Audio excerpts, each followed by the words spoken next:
Hello friends, સ્વાગત છે તમારું અર્ચનાની વાનગીમાં। તો આજે હું અહીંયા પંજાબી સબ્જીની રેસીપી તમારી સાથે શેર કરીશ અને સબ્જીમાં હું અહીંયા પનીર ટીક્કા મસાલા ગ્રેવી બનાવી અને એની રેસીપી તમારી સાથે શેર કરીશ। તો આપણે બહારથી સબ્જી લાવતા પણ હોઈએ છીએ, ખાવા જતા પણ હોઈએ છીએ, પરંતુ તમે જો આ રીતે એકવાર ઘરે બનાવી દીધી તો બહાર ખાવા જવાનું પણ ભૂલી જશો અને બહારથી લાવવાનું પણ ભૂલી જશો। એવું એકદમ સરળતાથી અને એકદમ ઘરે ચોખ્ખું સસ્તું પડતું બનીને તૈયાર થાય છે। તો એકવાર ચોક્કસથી ટ્રાય કરજો। જો રેસીપી સારી લાગે તો સ્કીપ કર્યા વગર એન્ડ સુધી જોતા રહેજો અને મારી ચેનલને સબસ્ક્રાઈબ કરવાનું ભૂલતા નહીં। તો ચાલો આપણે બનાવીએ સબ્જી। તો એના માટે મેં થોડા વેજીટેબલ અને આ રીતે પનીર લઈ લીધું છે। પનીર મેં ઘરે બનાવેલું છે, એની રેસીપી પણ તમને મારી ચેનલમાં જોવા મળી રહેશે।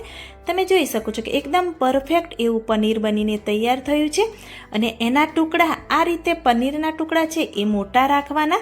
જેમ બને એમ તમારે ટુકડા છે એ મોટા જ રાખવાના। એ જ રીતે મેં અહીંયા વેજીટેબલ લઈ લીધા છે, ડુંગળી, કેપ્સિકમ અને ટામેટાં। તો ડુંગળીના ટુકડા છે એ આ રીતે મોટા રાખવાના, કેપ્સિકમના પણ આ રીતે થોડા એવા મોટા રાખવાના અને ટામેટાના ટુકડા છે એમાંથી મેં અહીંયા બિયાનો ભાગ અને પાણીનો ભાગ ટામેટામાંથી નીકાળી દીધો છે। તો આ બધાને આપણે સાઈડમાં રાખી દઈશું। હવે મેં એક વઘારિયામાં 3 ટેબલ સ્પૂન સિંગ તેલ લઈ લીધું છે। જો તમારી પાસે સરસવનું તેલ હોય તો વધારે સારું। આ તેલને ગેસ પર રાખી અને નોર્મલ એવું ગરમ કરી અને આપણે રેડી કરી દેવાનું। હવે એક બાઉલ લઈ લઈશું, એમાં મેં અડધો બાઉલ દહીં લઈ લીધું છે। દહીંને કપડામાં બાંધી અને મેં બધો જ પાણીનો ભાગ દૂર કરી દીધો છે। તો આ રીતેનું કોરું દહીં લેવાનું, એ ધ્યાન રાખવાનું। દહીંમાં જરાય પણ પાણીનો ભાગ ન હોવો જોઈએ। 2 ટેબલ સ્પૂન ચણાનો લોટ આપણે અંદર એડ કરી દઈશું। 1 ટેબલ સ્પૂન આદુ અને લસણની પેસ્ટ અંદર એડ કરી દેવાની। ટેસ્ટ અનુસાર મીઠું એડ કરી 1 ટેબલ સ્પૂન કાશ્મીરી લાલ મરચું અને 1/2 ટેબલ સ્પૂન ગરમ મસાલો એડ કરીશું। થોડી એવી કોથમીર એડ કરીશું। 1 ટેબલ સ્પૂન ધાણા જીરું પાવડર, 1/2 ટેબલ સ્પૂન ચાટ મસાલો, 1/2 ટેબલ સ્પૂન કાળા મરીનો પાવડર એડ કરી દઈશું। હવે આપણે જે તેલ ગરમ કર્યું હતું એમાં પણ 1/2 ટેબલ સ્પૂન કાશ્મીરી લાલ મરચું એડ કરીશું, એટલે સરસ એવો કલર આવશે। અને આ બધું જ તેલ છે એ ધીરે ધીરે કરી મસાલામાં આપણે એડ કરી દઈશું। ખાસ ધ્યાન રાખવું કે તેલને વધારે ગરમ નથી કરવાનું, નોર્મલ એવું જ ગરમ કરવાનું છે, નહીં તો મસાલા છે એ બધા જ બળી જશે। તો આ રીતે તેલ એડ કરી અને મસાલા બધા સરસ એવા મિક્સ થાય એ રીતે સરસ એવું આપણે પહેલાં તો મિક્સ કરી દઈશું। જો વધારે તીખું જોઈએ તો રેગ્યુલર લાલ મરચું પાવડર પણ તમે અંદર એડ કરી શકો છો। તો આ રીતે સરસ એવું મિશ્રણ તૈયાર થઈ જાય એટલે આપણે જે વેજીટેબલ અને પનીર કટ કરીને રાખ્યા છે એ બધા જ અંદર એડ કરી દઈશું। હું અહીંયા પનીર અને વેજીટેબલ બધું જ એકી સાથે અંદર એડ કરું છું, પરંતુ જો તમારે પનીરને પહેલાં અંદર કોટ કરી અને પ્લેટમાં સાઈડમાં કાઢી અને બધા જ વેજીટેબલ પછી તમારે કોટ કરવા હોય તો તમે એ રીતે પણ કરી શકો છો, પરંતુ હું બધું જ એકી સાથે આ રીતે આ જે મસાલો આપણે બનાવ્યો છે એને કોટ કરી દઈશું। બધું સરસ એવું પનીર ઉપર અને સબ્જી ઉપર કોટ થાય એ રીતે આપણે ચમચાની મદદથી ધીરે ધીરે હલાવીશું। પનીર છે એ એકદમ સોફ્ટ હોય છે એટલે તૂટી ન જાય એનું પણ તમારે ધ્યાન રાખવાનું, એટલે ચમચાની મદદથી ધીરે ધીરે આ રીતે મિક્સ કરી અને આ રીતે બધો જ મસાલો એના ઉપર આપણે કોટ કરી દઈશું। તો મિક્સ થઈ ગયું છે। હવે બાઉલને હું ફ્રીજમાં રાખી દઈશ। ફ્રીઝરમાં નથી રાખવાનું, ફ્રીજમાં રાખવાનું છે, પરંતુ જો તમારી પાસે વધારે સમય હોય તો તમે 2 થી 3 કલાક પણ રાખી શકો છો, પરંતુ હું અહીંયા કલાક માટે ફ્રીજમાં રાખી દઈશ। તો હવે આપણે ગ્રેવીની તૈયારી કરીશું। એના માટે મેં કઢાઈમાં 2 ટેબલ સ્પૂન તેલ એડ કરી દીધું છે અને લવિંગ, કાળા મરી અને તજનો ટુકડો અંદર એડ કરી થોડું એવું આપણે સાંતળીશું। 1 ટેબલ સ્પૂન જીરું એડ કરી સાંતળી દઈશું। આ બધું જ મીડિયમ ગેસની ફ્લેમ પર આપણે સાંતળવાનું છે। 1 મોટી ડુંગળી આ રીતે મોટી એવી કટ કરીને અંદર એડ કરી દઈશું, એને થોડી વાર માટે આપણે સાંતળી દઈશું। બધું સરસ એવું તેલમાં મિક્સ થાય એ રીતે ડુંગળીને મિક્સ કરી અને 1 ટેબલ સ્પૂન આદુ લસણ મરચાંની પેસ્ટ અંદર એડ કરી અને બધું જ મિક્સ કરી હવે આપણે ડુંગળીને પ્રોપર એવી સાંતળવાની છે। થોડી એવી ગોલ્ડન બ્રાઉન થાય ત્યાં સુધી આ રીતે હલાવતા રહીશું અને સાતળતા રહીશું. જો તમારે વધારે સબ્જી બનાવવી હોય તો ડુંગળીનું પ્રમાણ તમે વધારે લઈ શકો છો. ડુંગળી સરસ એવી સંતળાઈ ગઈ છે તો મેં અહીંયા કાજુના ટુકડા લઈ લીધા છે.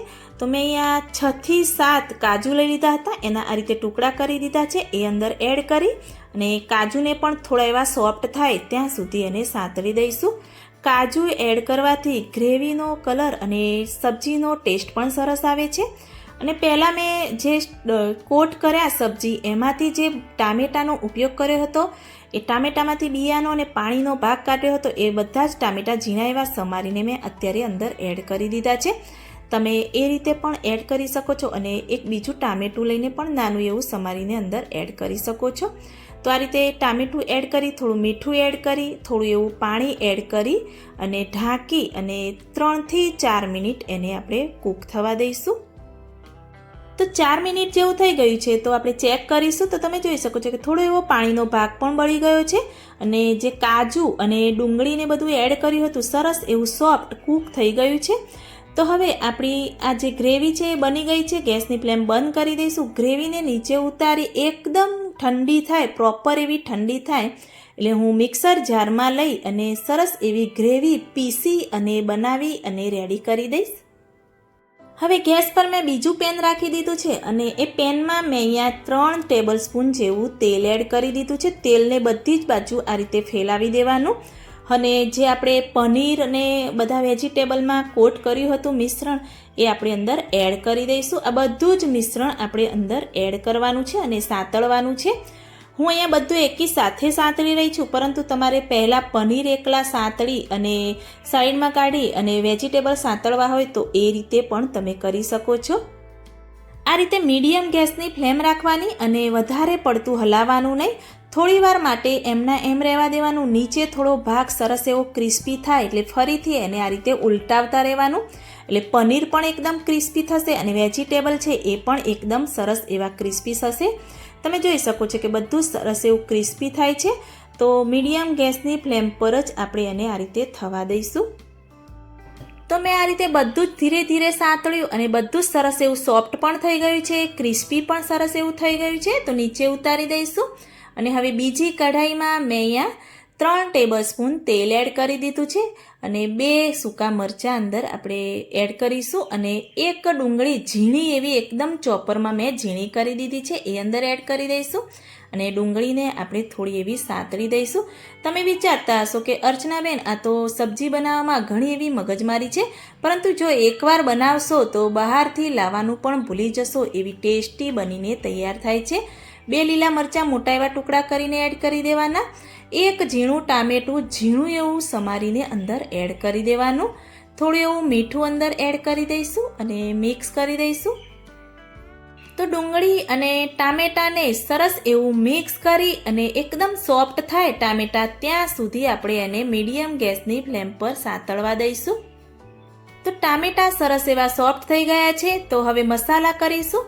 તો 1 ટેબલ સ્પૂન કાશ્મીરી લાલ મરચું એડ કરીશું, 1/2 ટેબલ સ્પૂન હળદર પાવડર એડ કરીશું, 1/2 ટેબલ સ્પૂન જેવું ધાણા જીરું પાવડર અંદર એડ કરીશું, 1/2 ટેબલ સ્પૂન ગરમ મસાલો એડ કરીશું અને આટલા જ મસાલા એડ કરી અને જે આપણે ગ્રેવી બનાવી હતી એ ગ્રેવી મેં આ રીતે પીસી દીધી હતી. તો એ ગ્રેવી આપણે અંદર એડ કરી દઈશું. બધી જ ગ્રેવી અંદર એડ કરી અને અંદર થોડું એવું જારમાં પાણી લઈ અને આપણે અંદર એડ કરી દેવાનું અને હવે ચમચાની મદદથી બધું જ સરસ એવું મિક્સ કરીશું. આ સમયે તમારે ગેસની ફ્લેમ મીડિયમ રાખવાની છે. ગ્રેવીમાં આપણે કાજુનો ઉપયોગ કર્યો છે એટલે નીચે ચોંટે નહીં એનું પણ તમારે ધ્યાન રાખવાનું.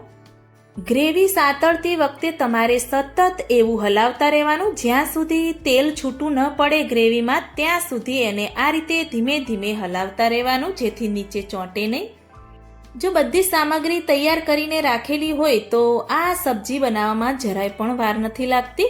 તો તમે જોઈ શકો છો કે તેલ પણ સરસ એવું ગ્રેવીમાં છૂટું પડી ગયું છે અને ગ્રેવી આપણી સરસ એવી સંતળાઈ ગઈ છે. તો આમાં આપણે 1 ટેબલ સ્પૂન જેવી કસૂરી મેથી મેં લઈ લીધી છે, એને મસળી અને અંદર આપણે એડ કરી દઈશું. આ રીતે મસળીને ઉપયોગ કરશો એટલે સરસ એવી ફ્લેવર અને ટેસ્ટ આવશે. હવે ગ્રેવી છે એ થોડી એવી થીક હતી એટલે એને આપણે અંદર થોડું એવું એટલે કે અડધો ગ્લાસ જેવું પાણી અંદર એડ કરી દઈશું. આ રીતે પાણી એડ કરી અને સરસ એવું મિક્સ કરી ફરીથી એને આપણે થવા દઈશું. પાણી એડ કરો એટલે ગ્રેવીને 2 મિનિટ માટે આપણે કૂક થવા દેવાની. તો સરસ એવી ગ્રેવી આપણી કૂક થઈ ગઈ છે અને પરફેક્ટ એવી થિકનેસ છે. તો હવે આપણે જે વેજીટેબલ સાતળ્યા હતા એ બધા જ અંદર એડ કરી દઈશું, પનીર અને બધું જ. તો આ બધું જ મિક્સ મેં સાતળ્યું હતું એટલે બધું જ આપણે અંદર એડ કરી દઈશું અને આ સમયે ગેસની ફ્લેમ પણ થોડી એવી મીડિયમ રાખી દેવાની અને બધું જ ધીરે ધીરે મિક્સ કરીશું એટલે પનીરના ટુકડા છે એ તૂટી ન જાય. તો આ રીતે બધું સરસ એવું મિક્સ કરી ફરીથી એને આપણે 2 થી 3 મિનિટ માટે કૂક થવા દેવાનું. જો સાંજે સબ્જી બનાવવાની હોય તો આ પનીર અને સબ્જીને બધું સાંતળીને રાખવાનું અને આ રીતે ગ્રેવી બનાવીને રાખો તો સબ્જી બનાવતા જરાય પણ વાર લાગતી નથી. તો સરસ એવો સબ્જીમાં કલર પણ આવી ગયો છે અને બધા જ વેજીટેબલ સરસ એવા મિક્સ થઈ ગયા છે અને આપણી પનીર ટીકા મસાલા ગ્રેવી સબ્જી રેડી થઈ ગઈ છે. કોથમીર એડ કરી સર્વિંગ બાઉલમાં લઈ લઈશું. તો સબ્જી જોઈને મોઢામાં પાણી આવી જાય એવી બની અને તૈયાર થઈ છે. તો આ સબ્જી છે એ તમે પરાઠા, રોટલી, નાન કે બટર રોટી સાથે ખાશો તો એકદમ સુપર ટેસ્ટી એવી લાગશે. તો ઘરે મારી આ રેસીપીથી એકવાર ચોક્કસથી ટ્રાય કરજો. અને જો તમને પંજાબી સબ્જી પસંદ હોય તો ઘરમાં આ રેસીપી એકવાર બતાવજો અને કહેજો કે આ સબ્જી બનાવ. ખૂબ જ એવી ટેસ્ટી બને છે અને મને કમેન્ટમાં જરૂરથી બતાવજો કે મારી આ રેસીપી તમને કેવી લાગી. જો સારી લાગી હોય તો મારી ચેનલને લાઈક, શેર, કમેન્ટ કરજો. મળીએ કોઈક નવા વિડીયો સાથે, નવી માહિતી સાથે. ત્યાં સુધી બાય બાય.